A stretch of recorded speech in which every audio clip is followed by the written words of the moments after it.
What's up, guys? I couldn't stop looking green on this camera, so I just took the color off. That's why it's black and white. Anyways, I just had somebody with a question.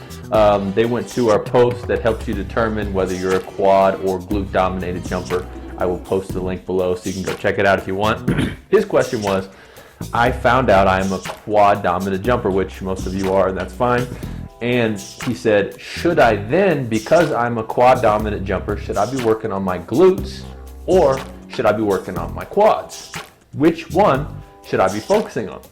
And the question is really undermines the question, or the answer really undermines the question, because the answer is you should be focusing on both, and you should be able to maximize both at the same time.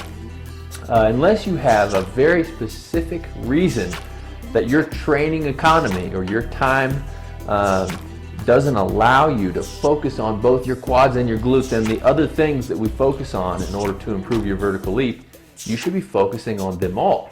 And critics might say, that could lead to overtraining and that could lead to, but I would just disagree. I mean, I think I've rarely ever had athletes, when they're in season, it's kind of a different story, but I've rarely had athletes that I can't work on, at least when we're working on vertical jump primarily, that I can't work on almost all aspects at the same time, that I can't take all the prime muscles and even the movements and start to work on them all at the same time. So my answer to you is you should be working on your glutes and your quads, and especially since you probably haven't maxed out what you can get from your quads. So just because you're a quad dominant jumper doesn't mean you're jumping well with your quads. It just means that you're using your quads as your primary muscle, which most of you do, most jumpers do. We've looked at hundreds of, I would say way more than that.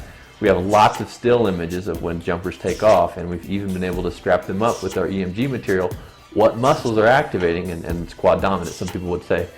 And now I'm just kind of ranting, but some people would say, well, maybe they shouldn't be quad dominant and you should teach them to be more glute dominant. But some of the best jumpers in the world, jumping well over 40 inches, are very quad dominant. And so that's just the muscles that have the best angles to propel you upwards. And this is could be a whole can of worms, which I'd love to jump into.